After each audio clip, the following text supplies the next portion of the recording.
اور وہ سوچنے لگا کہ ہم تو صرف زمین خریدے تھے، اس زمین کے نیچے سے تو سونا نکل گیا ہے، ہم یہ سونا کیسے لے سکتے ہیں؟ جس آدمی سے زمین خریدا تھا اس وقت داؤد علیہ السلام نبی تھے۔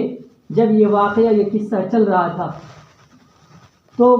وہ آدمی سونے کا مٹکا نکال کر جس سے زمین خریدا تھا اس کے پاس جا کر کہتا ہے کہ یہ سونے کا مٹکا تمہاری زمین کے اندر سے نکلا ہے، یہ سونے کا مٹکا تم لے لو۔ کیوں؟ یہ ڈر ہے اللہ کا کہ ہم نے تو صرف زمین خریدی تھی، سونے کا مٹکا نہیں خریدا تھا، سونے کا مٹکا نہیں لیا، کل قیامت کے دن کیا ہوگا، کہیں ہماری پکڑ نہ ہو جائے۔ اب دوسرا آدمی جو ہے جس کی زمین تھی، جس نے زمین بیچا تھا، وہ بھی ڈر رہا ہے، کہہ رہا کہ نہیں ہم یہ سونے کا مٹکا نہیں لیں گے، کیونکہ ہم نے تمہیں زمین کے ساتھ یہ بھی بیچ دیا تھا، مجھے معلوم نہیں ہے کس کا ہے، ہم نہیں لے سکتے ہیں۔ اب یہ کہہ رہا کہ تمہیں لینا ہوگا اور وہ کہہ رہا کہ نہیں ہم نہیں لیں گے، کیونکہ ہم نے یہ مٹکا، سونے کا مٹکا ہمارا نہیں، ہم نے صرف زمین بیچی ہے تمہارے ساتھ۔ بہرحال دونوں میں آپس میں باتیں ہو رہی ہے، دونوں ڈر رہے ہیں کہ کل قیامت کے دن اگر میں سونے کا مٹکا لے لوں تو اللہ کے سامنے کیا جواب دوں گا۔ بہرحال اس وقت داؤد علیہ السلام نبی تھے، ان کے پاس فیصلہ لے کے جاتے ہیں اور کہتے ہیں کہ میں نے اس سے زمین خریدی تھی، زمین کے اندر سے سونے کا مٹکا نکل گیا، اس کے اندر سونا بہت زیادہ ہے، تو ہم لینا نہیں چاہتے، ہم اسے دیتے، یہ لینا نہیں چاہتا ہے۔ تو حضرت داؤد علیہ السلام کہتے ہیں کہ کیا تم لوگ دونوں میں سے کوئی اولاد ہے تمہارے؟ تو ایک کہتا کہ ہاں ہمارے یہاں بیٹا ہے، ایک کہتا ہاں ہمارے یہاں ایک بیٹی ہے۔ تو کہتے دونوں کا نکاح کر دو اور یہ جو سونے کا سکہ وغیرہ ہے انہی میں تقسیم کر دو، دے دو، اور کچھ سونے کا سکہ غریبوں میں تقسیم کر دو۔ تو ذرا سوچے تو صحیح کس طرح سے ان کے اندر اللہ کا ڈر تھا، کس طرح سے وہ اللہ سے ڈرتے تھے۔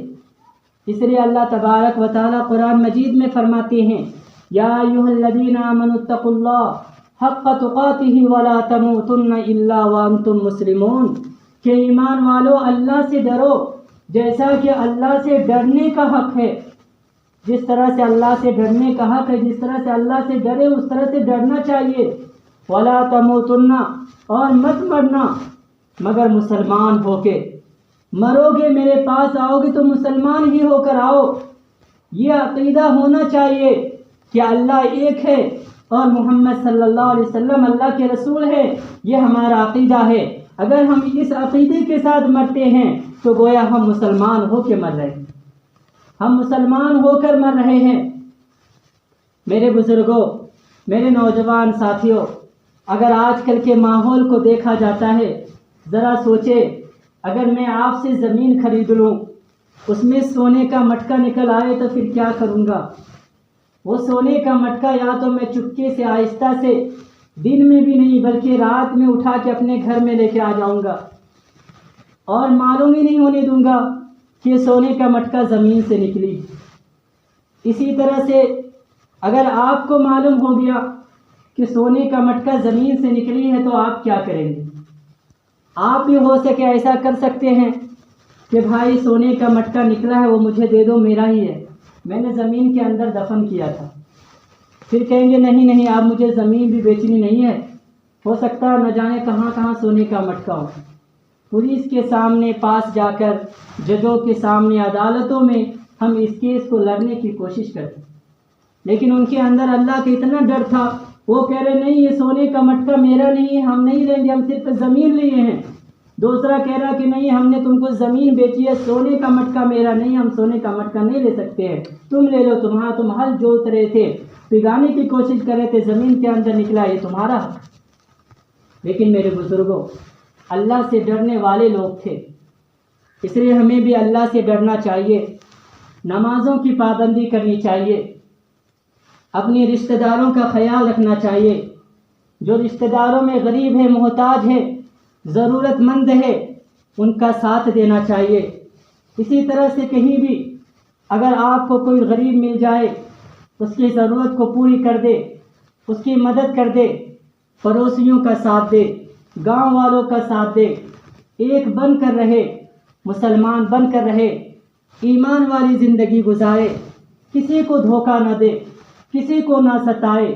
کسی کو تکلیف نہ پہنچائے، کسی کو پریشان نہ کرے، بلکہ ایک اچھا اور نیک انسان بن کر زندگی گزار دے۔ اگر ہم ایک اچھا اور نیک انسان بن کر زندگی گزار دیتے ہیں تو پھر یاد رکھیے گا اللہ تبارک و تعالیٰ آپ کی زندگی میں سکون دے دیں گے، اللہ تبارک و تعالیٰ آپ کے تھوڑے سے رزق میں برکت دے دیں گے، وہی آپ کے لیے زیادہ ہو جائے گا، سکون والی زندگی گزار لیں گے، اور آپ کے کاروبار میں، بزنس میں، آپ کے عمر میں اللہ تعالیٰ ہر طرح سے برکت دے دیں گے۔ اللہ تبارک و تعالیٰ ہم سبوں کو اپنے سے ڈر کر زندگی گزارنے کی توفیق عطا فرمائے، آمین۔ ربنا تقبل منا انك انت السميع العليم وتب علينا انك انت التواب الرحيم۔ بارك الله لنا ولكم في القرآن العظيم ونفعنا وإياكم بالآيات